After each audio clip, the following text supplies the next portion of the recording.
记者陶本和谐线台北报道。总统赖清德26日主持中华民国114年3月份将官进任授阶典礼，期许进任将官在新的岗位上都能发挥专长，持续提升本职学能，落实各项训练，齐心协力打造现代化的国军，共同守护国家安全。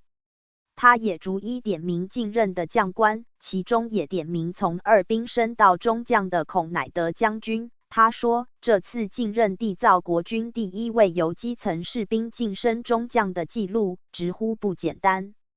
赖清德致辞时，先恭喜孔乃德、杨成华、毛建秋等3位将军进任中将。他说，孔乃德将军当初是由基层士兵转任志愿役军官，一路走来都展现对自我的高度要求，这次进任更缔造了我们国军第一位由基层士兵晋升中将的纪录，非常不简单。